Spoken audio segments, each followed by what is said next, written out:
So let's go through the civs that are good at 2TC and the civs that are good at castle, and a brief explanation as to why. Order the Dragon, they get a huge eco boost from the deer. Their villagers are already very strong, so you get more of them. That makes their eco very, very good. And they have a very strong castle push timing by going 2TC onto a deer pack, then they go Burgrave, and then they do a mass of men-at-arms with crossbows. And they just push with this very strong group of units, and the Burgrave gives them much cheaper units, so they can afford a lot of frontline. And then the crossbows just kind of kill everything, like literally everything. So it's very good. China with the Song Dynasty 2TC, they get lots of vills, like lots and lots of vills. Then they can go into a granary transition. Once they get the granaries up, then they have this amazing eco, and that's how they win that. Now there is a very large window to kill them because the Song Dynasty costs so much food. They have to go 2 feudal landmarks and then a second TC. It's a lot of food, but they do have the Barbican, which gives them a little bit of defensive presence.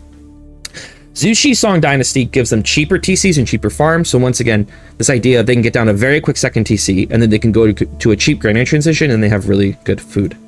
Abbasid Eco Wing gives them cheap TCs, cheap farms, and they get cheap vills as a civ bonus if they research it. And so their second TC is a lot cheaper, so it pays off faster, and it's not as eco intensive because their vills are cheaper. So that's why you see Abbasid almost always go extra TCs.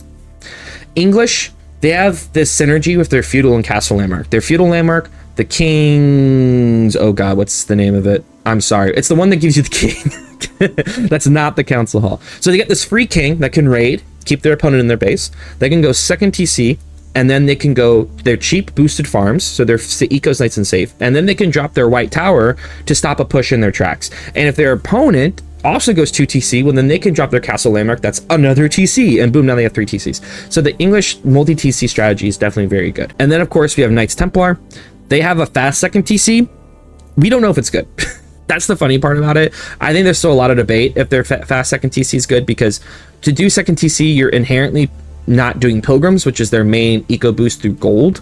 And if they go second TC, there's a chance they lose map control, which means they can't even do pilgrims after they drop the second TC, and then things can potentially get kind of hard for them. Second TC is definitely good in team games for Knights Templar, but 1v1s, it's still up to debate if that's truly a good strategy for them.